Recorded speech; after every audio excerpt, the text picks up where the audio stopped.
দেখো সূত্র হচ্ছে ষষ্ঠী। এই ষষ্ঠী তৎপুরুষ সংজ্ঞা বা ষষ্ঠী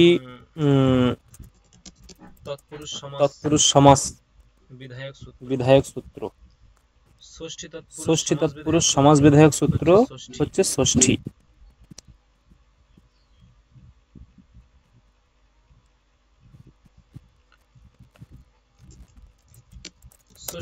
ষষ্ঠী, ঠিক আছে না? এর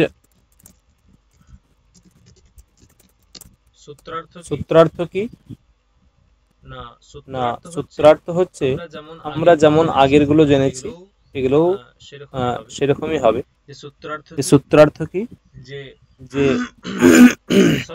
ষষ্ঠ্যন্ত সুবন্ত, ঠিক আছে? ষষ্ঠী বিভক্তি যুক্ত পদ যদি অন্য কোনো সুবন্ত পদের সঙ্গে সমাসবদ্ধ হয় তাকে বলে ষষ্ঠী তৎপুরুষ সমাস। কি বললাম? ষষ্ঠী বিভক্তি যুক্ত পদ যদি অন্য কোনো সুবন্ত পদের সঙ্গে সমাসবদ্ধ হয় তাকে বলে ষষ্ঠী তৎপুরুষ সমাস। ঠিক আছে?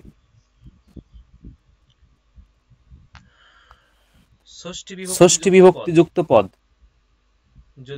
যদি অন্য কোনো পদের সঙ্গে সমাসবদ্ধ হয় তাহলে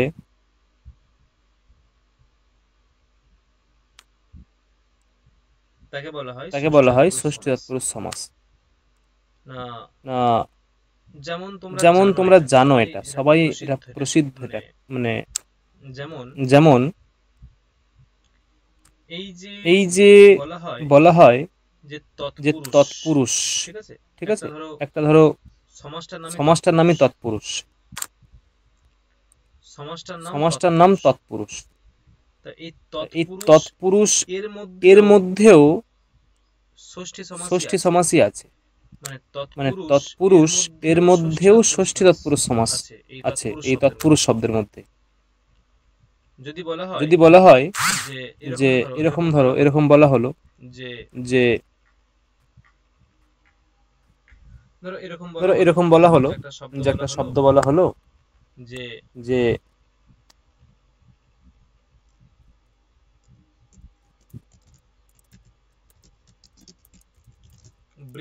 বৃক্ষ শাখা, বৃক্ষ শাখা, তাহলে এর কি হবে? মানে এর বিগ্রহ কি হবে? বৃক্ষস্য শাখা। দেখো শাখা এটাও সুবন্ত পদ, বৃক্ষস্য এটা হচ্ছে ষষ্ঠ্যন্ত পদ।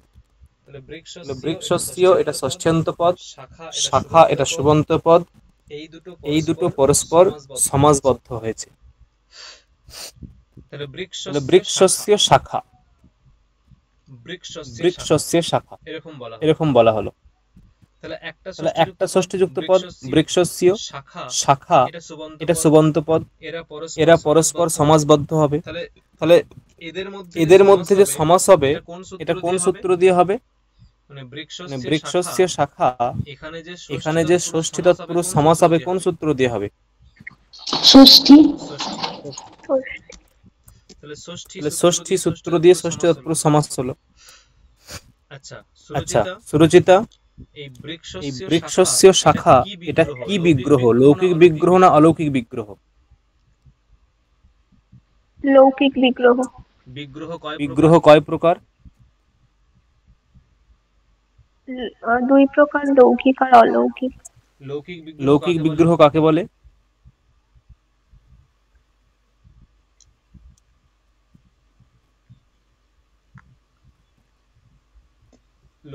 লৌকিক বিগ্রহ কাকে বলে? বাংলায় বলো যদি সংস্কৃতটা মনে না থাকে।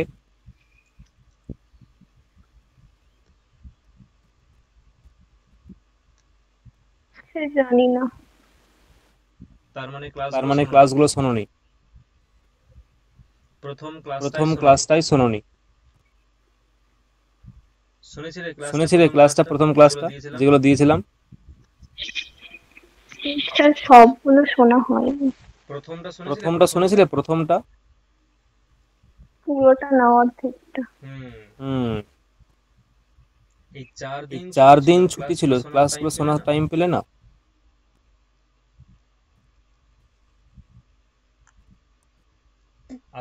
আগ্রহ একদিকে কমছে একদিকে বাড়ছে। যাই হোক, বাদ দাও। পর্ণ লৌকিক বিগ্রহ কাকে বলে?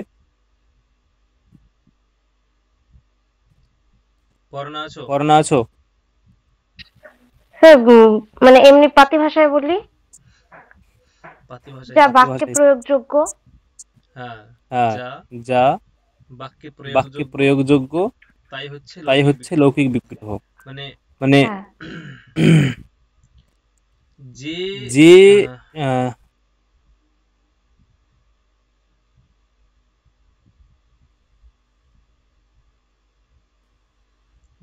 মানে যে যে বিগ্রহটা বাক্যে প্রয়োগ,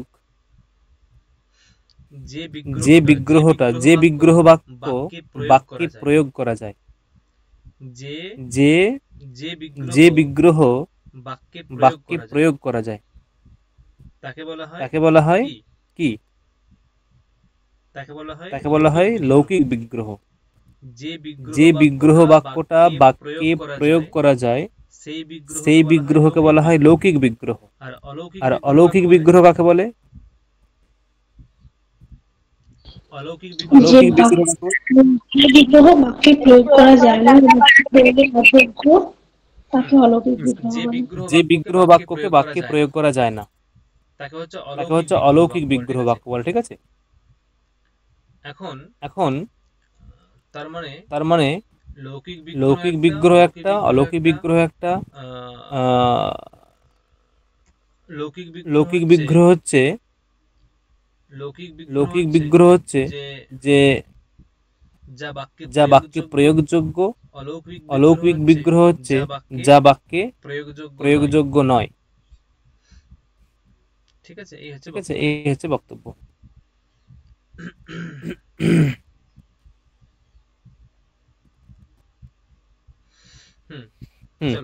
চলো নেক্সট।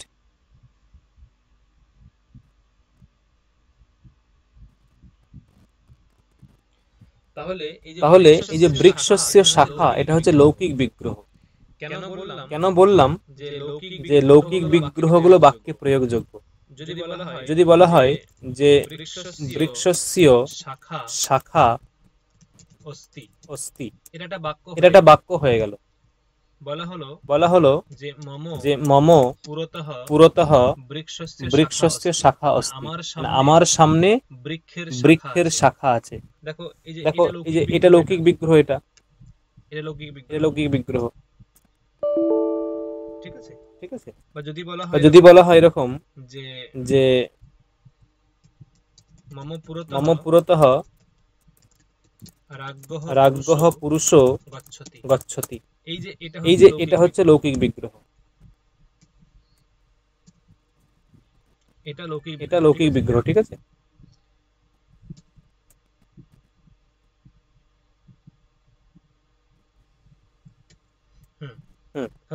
দেখো লৌকিক বিগ্রহগুলো বাক্যে প্রয়োগ করতে পারছি, কিন্তু যেগুলো অলৌকিক বিগ্রহ সেইগুলোকে বাক্যে প্রয়োগ করা যাবে না। বৃক্ষস্য শাখা এর অলৌকিক বিগ্রহ কি হবে? ওর অলৌকিক বিগ্রহ হবে বৃক্ষ শাখাসু। আমি কি এরকম প্রয়োগ করতে পারবো যে মম পুরতঃ বৃক্ষ হ্যাঁ বৃক্ষ শাখাসু অস্তি, এরকম প্রয়োগ করতে পারবো?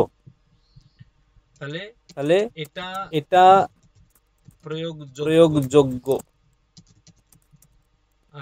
আর এটা প্রয়োগ অযোগ্য। মম পুরতঃ বৃক্ষস্য শাখা অস্তি, এটা প্রয়োগযোগ্য।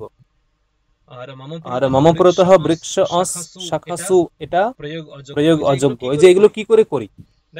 দেখো এই যে বৃক্ষ, এখানে ষষ্ঠী আছে, তাই ষষ্ঠী মানে বৃক্ষ শব্দের সঙ্গে ষষ্ঠী বিভক্তি করলে বৃক্ষ বৃক্ষস্য হয়।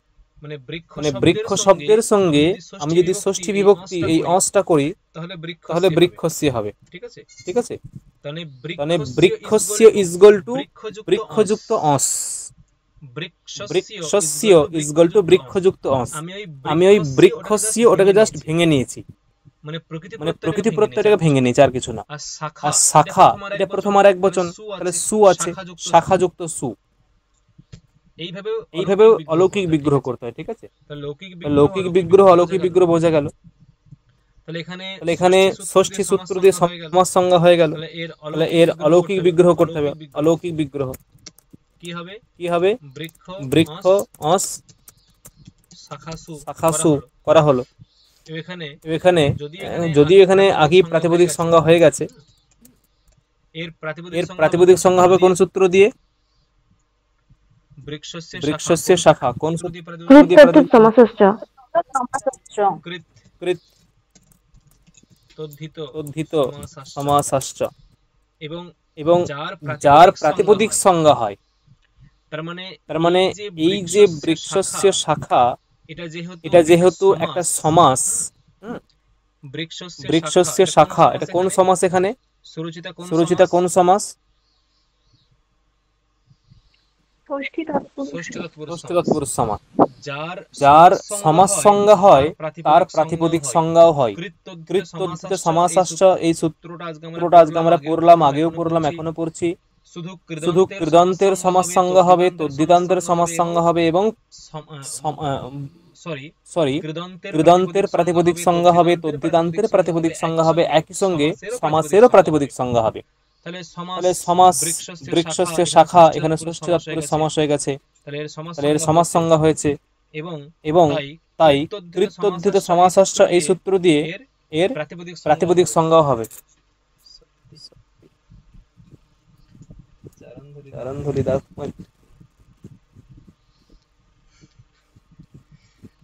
ঠিক আছে, তাহলে কৃত তদ্ধিত সমাসাশ্চ এই সূত্র দিয়ে সমাস সংজ্ঞা হবে। আর সমাস সংজ্ঞা হলে কি হবে না? সমাস সংজ্ঞা হলে এর একটা সূত্র আছে, সুপো ধাতু প্রাতিপদিকয়োঃ। সুপো ধাতু প্রাতিপদিকয়োঃ। এর অর্থ কি? বলো তো কি এর অর্থ? প্রাতিপদিকের সুপের লোভ হবে।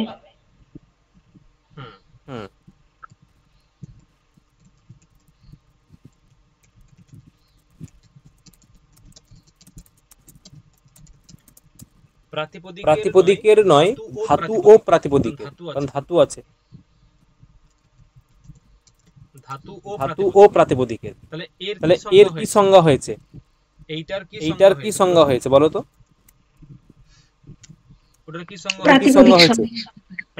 প্রাতিপদিক সংজ্ঞা হয়েছে। কৃত তদ্ধিত সমাসাশ্চ এই সূত্র দিয়ে প্রাতিপদিক সংজ্ঞা হয়েছে।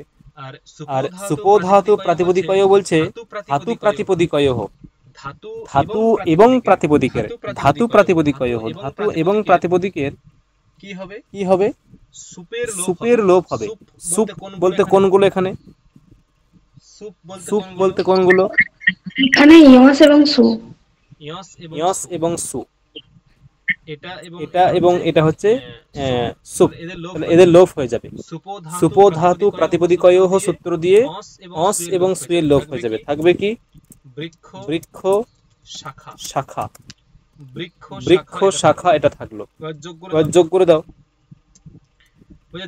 দেখো এই অংশটা প্রাতিপদিক ছিল, এই অংশটা প্রাতিপদিক ছিল। এর থেকে আমরা কিছু অংশ কেটে ছেটে নিয়েছি, অস কেটে নিয়েছি, সু কেটে নিয়েছি। তাহলে কি এটা আর প্রাতিপদিক থাকবে? হ্যাঁ কি না? প্রশ্ন এখানে।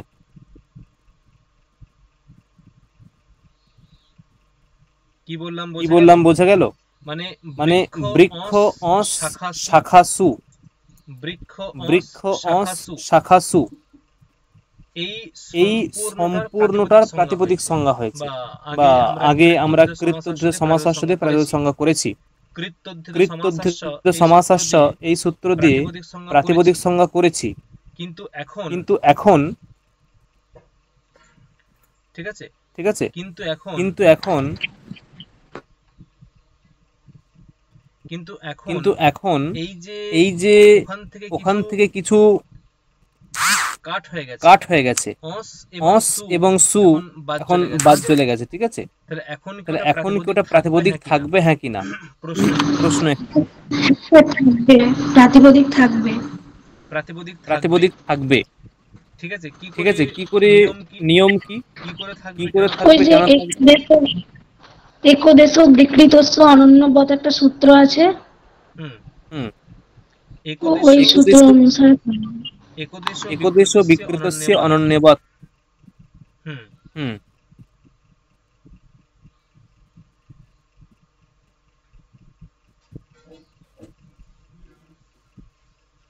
একদেশ বিকৃতস্য অনন্যবৎ, এই সূত্র অনুসারে। এর মানে কি? একদেশ বিকৃতস্য অনন্যবতের মানে কি?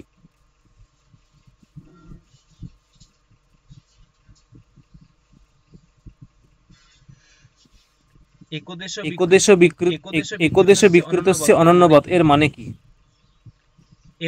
এর মানে হচ্ছে যে একদেশ যদি বিকৃত হয়,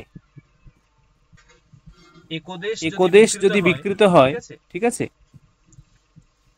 তবুও সেটা অন্যবৎ ন ভবতি, অন্যের মতো হয়ে যাবে না, ঠিক আছে। একদেশ বিকৃতস্য অনন্যবৎ এর মানে হচ্ছে যে একদেশ বিকৃত হলেও অন্যের মতো হয়ে যাবে না। কি বললাম? একদেশ মানে অস এবং সু, এই দুটো কাটা গেল মানে কি? ওর একদেশ বিকৃত হয়ে গেল। বিকৃত মানে সেটা কি বলবো, সেটা ভিন্ন রকম হয়ে গেল। যদি কারোর একটা হাত কাটা যায়, তাহলে বলেন যে বিকৃত হয়ে যাও, ওর বিকৃত অঙ্গ। একটা হাত যদি কারো কাটা যায়, সেটা বিকৃত অঙ্গ হয়ে যায়। তেমনি ওই একদেশ বিকৃতস্য অনন্যবৎ এর মানে হচ্ছে যে একটা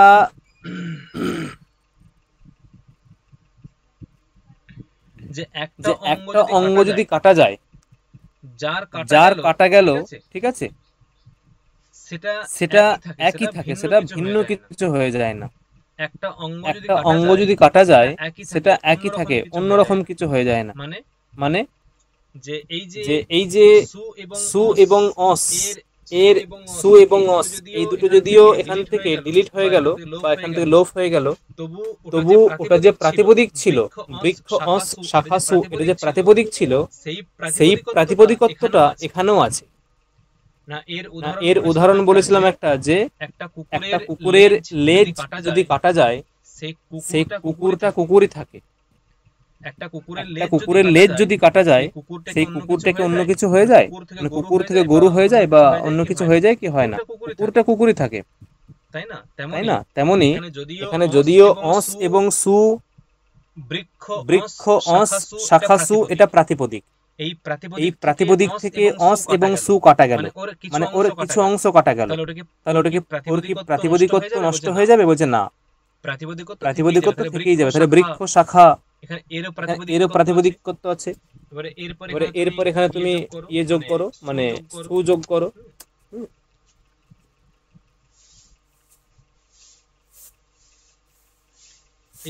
এই সু যোগ করলে এখানে সেই অনুবন্ধ লোপ হবে, ঠিক আছে।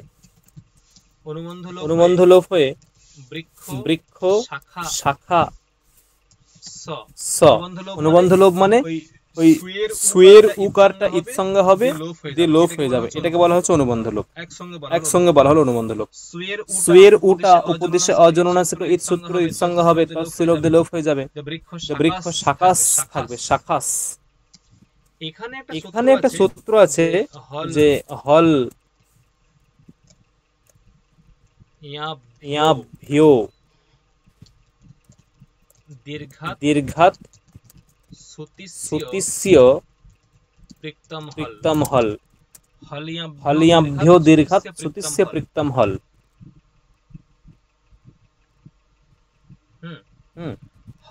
হল ইয়াভ্যো দীর্ঘাৎ সুতিস্য পৃক্তম হল। এটা আমাকে পরে একদিন বলো, বুঝিয়ে দেবো, আমার মাথায় মানে অর্থটা মনে আছে। হলন্ত শব্দের পরে, ইয়াবন্ত শব্দের পরে এবং দীর্ঘান্ত শব্দের পরে সুতিসি, এর যে অপৃক্ত হল, তার লোপ হবে। মানে এই যে এই দন্তস্বয়ের আবার এটা এর অপৃক্ত সংজ্ঞা হবে, অপৃক্ত সংজ্ঞা, এর অপৃক্ত সংজ্ঞা হবে, এই অপৃক্ত হলের লোপ হবে। বুঝিয়ে দেবো? হ্যাঁ স্যার, বুঝিয়ে দিন একটু। একটা সূত্র আছে যে অপৃক্ত একাল প্রত্যয়, অপৃক্ত একাল প্রত্যয়, ঠিক আছে, অপৃক্ত একাল প্রত্যয়। কি না, এটা হচ্ছে অপৃক্ত সংজ্ঞা বিধায়ক সূত্র। অপৃক্ত যেমন আমরা গুণ, বৃদ্ধি, তারপরে ঈদ, তারপরে প্রত্যাহার, কারক, অপাদান, সম্প্রদান, এগুলো একটা একটা সংজ্ঞা পড়েছি। অপৃক্ত একটা সংজ্ঞা, অপৃক্ত, অপৃক্ত সংজ্ঞা বিধায়ক সূত্র, অপৃক্ত সংজ্ঞা বিধায়ক সূত্র, ঠিক আছে। কার হয়?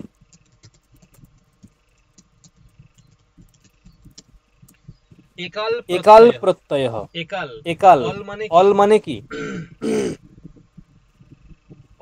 অল মানে কি? অল, অচ মানে স্বরবর্ণ, অচ মানে স্বরবর্ণ, আর অল মানে স্বরবর্ণ ব্যঞ্জন বর্ণ উভয়। অচ মানে স্বরবর্ণ, হল মানে ব্যঞ্জন বর্ণ, অল মানে স্বরবর্ণ ব্যঞ্জন বর্ণ উভয়।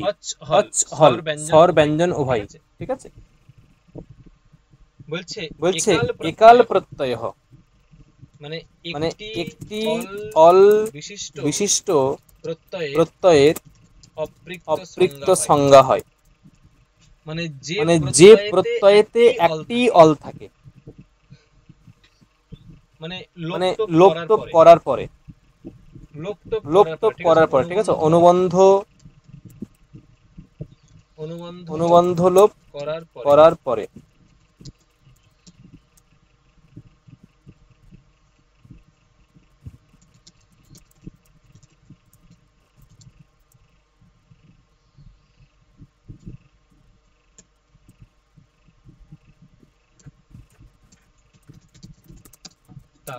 তার অনুবন্ধ লোপ করার পরে যে প্রত্যয়েতে একটি অল থাকে তার অপৃক্ত সংজ্ঞা হয়। তাহলে ভেবে দেখো, এই যে সু একটা প্রত্যয়, সু প্রত্যয়ের অনুবন্ধ লোপ করা হয়েছে, তারপরে দন্তস্ব একটি অল আছে না?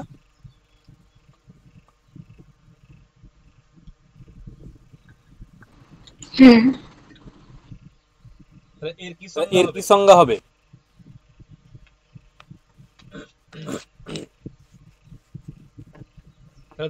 দন্তস্বয়ের কি সংজ্ঞা হবে?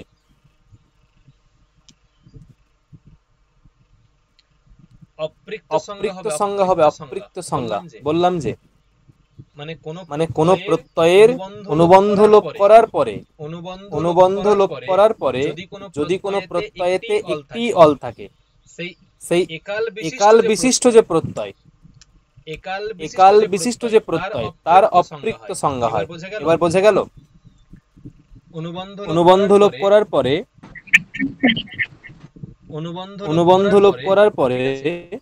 ঠিক আছে,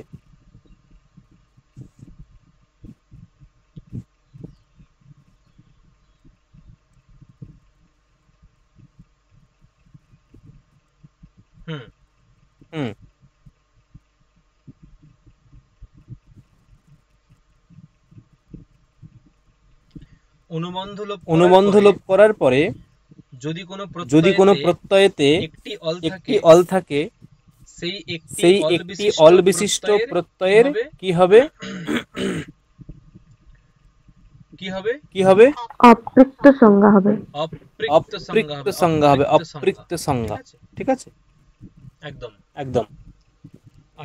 আর এই যে এই সূত্রটা হল ইয়াভ্য দীর্ঘাৎ শ্রুতিস্য পৃক্তম হল, এই সূত্রটা কি বলছে দেখো, যে হলন্ত শব্দের পরে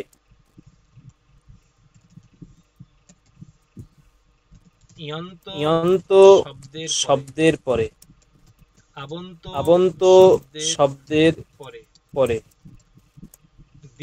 দীর্ঘান্ত শব্দের পরে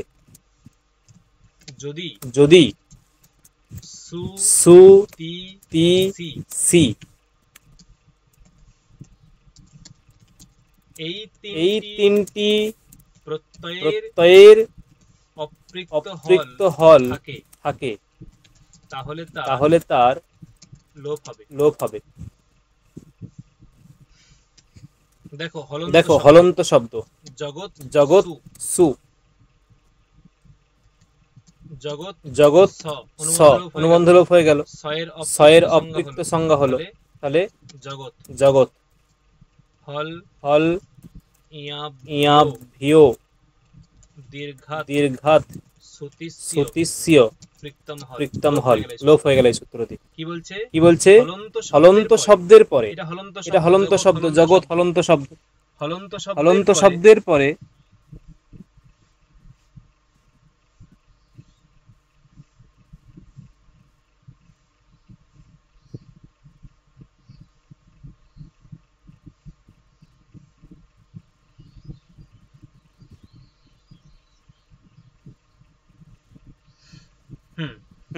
ঠিক আছে।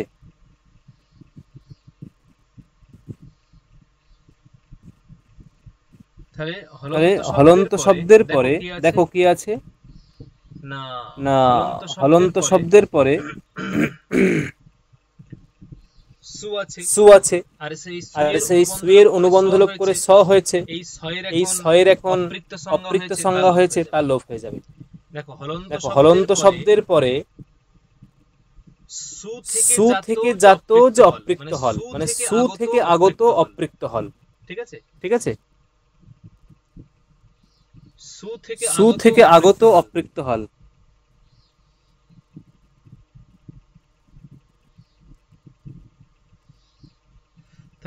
তাহলে সু থেকে আগত অপৃক্ত হল, এটা তার লোপ হবে।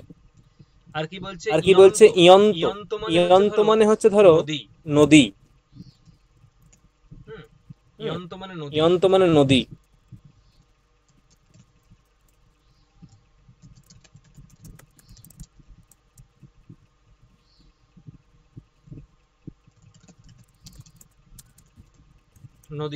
নদী, ঠিক আছে, এখানে ই প্রত্যয় হয়।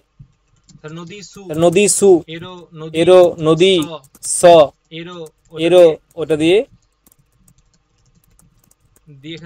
এখানে লোপ হয়ে যাবে, নদী হবে, ঠিক আছে, নদী।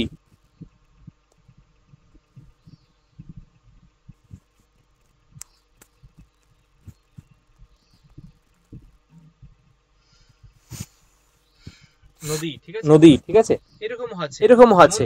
তেমনি এইখানে যেটা করেছে দেখো, যে আমাদের কোনটা লাগবে? দীর্ঘান্ত, আমাদের দীর্ঘান্ত লাগবে। এই যে বৃক্ষ শাখা দীর্ঘান্ত, বৃক্ষ শাখা দীর্ঘপদ, বৃক্ষ শাখা দীর্ঘপদ, দীর্ঘান্ত পদ। তাহলে এই দীর্ঘান্ত পদের পরে যে সু, সু থেকে আগত অপৃক্ত হল, তার কি হবে? তার ইৎসংজ্ঞা হয়ে যাবে। এখানে ইৎসংজ্ঞা তার লোপ হয়ে যাবে। তাহলে এখানে এই যে লোপ হয়ে দেখো বৃক্ষ শাখা, এটা যে প্রথম আর এক বচন। বোঝা গেল হ্যাঁ কিনা? এবার দেখো ক্লিয়ার হয়েছে? হ্যাঁ স্যার।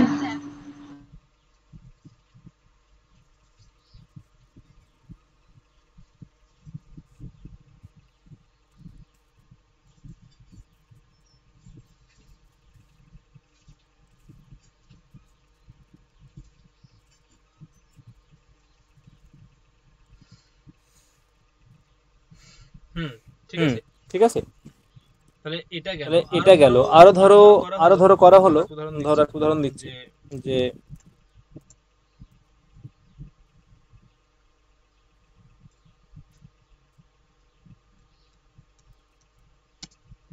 ধরো বললাম যে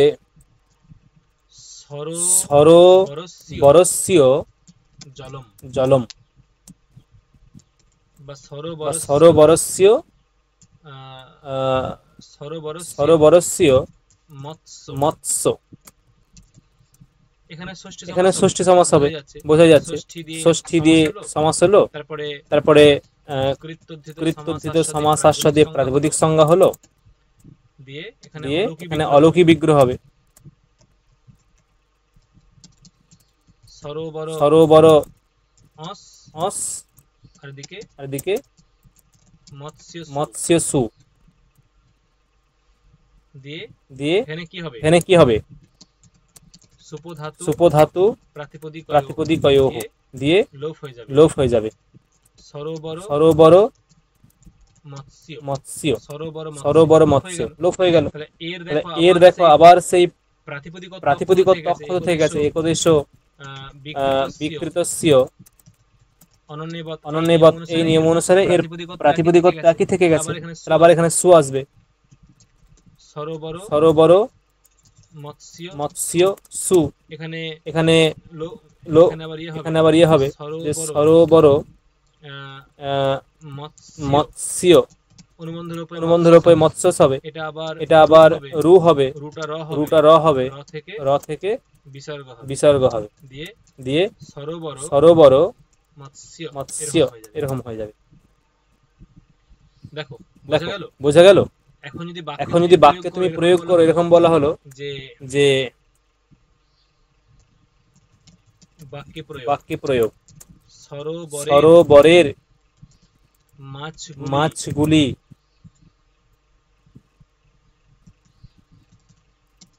পতঙ্গ খাচ্ছে। কি হবে? সরোবরের মাছগুলি পতঙ্গ খাচ্ছে। সরোবর মৎস্য পতঙ্গবতী। প্রথমে এমনি লেখো, প্রথমে অসমাসবদ্ধ করে প্রয়োগ করো। সমাসবদ্ধ না করে প্রয়োগ করো। প্রথমে কি হবে?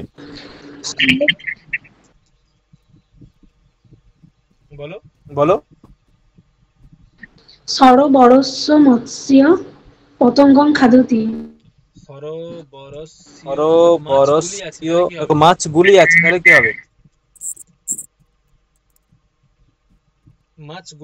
মাছগুলি আছে, কি হবে? মৎস্যাহ। সরোবরস্য মৎস্যাহ, তারপরে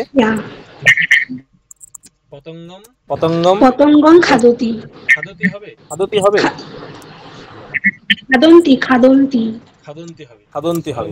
সরোবরস্য মৎস্যাহ পতঙ্গম খাদন্তি। এটাকে তুমি সমাসবদ্ধ করে দাও এবারে। এটা এখন আমরা সমাসের স্থলে পেয়ে গেছি। একেও সমাসবদ্ধ করো। তাহলে কি হবে? সরোবর মৎস্যাহ পতঙ্গম খাদন্তি। দেখো বোঝা গেল? সরোবর মৎস্যাহ পতঙ্গম খাদন্তি। একবারে এইগুলো হচ্ছে সমাসবদ্ধ পদ। ধরো বলা হলো যে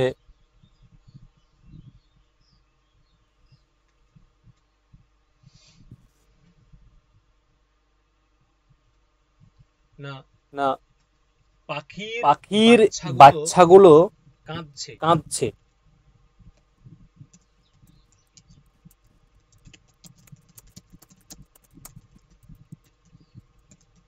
কি হবে? পাখির বাচ্চাগুলো কাঁদছে। পাখি মানে বিহগ। বিহগস্য বাচ্চা সংস্কৃত শাবক।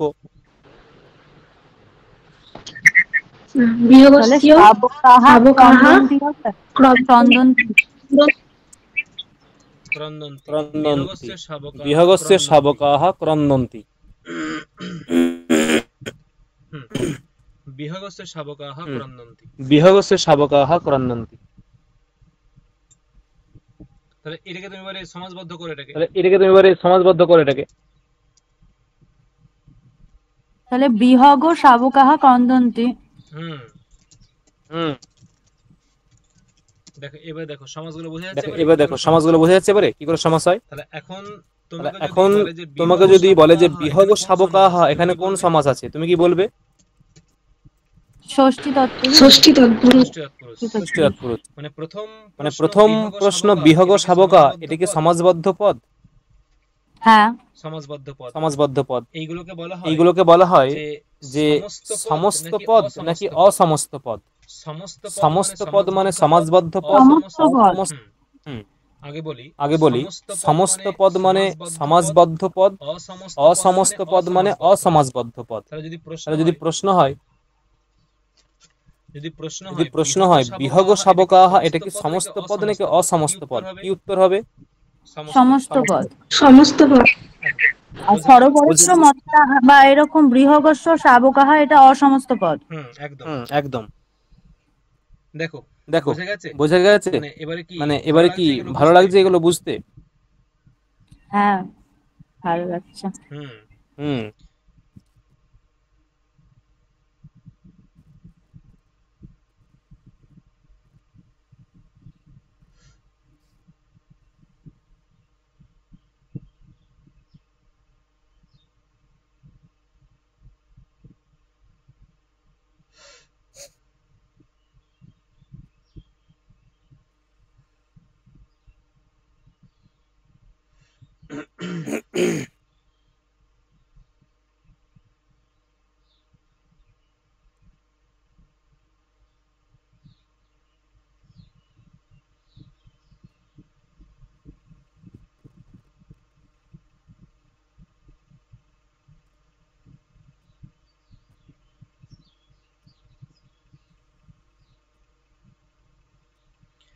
ঠিক আছে, আর নতুন আজ কিছু করাচ্ছে না, ঠিক আছে?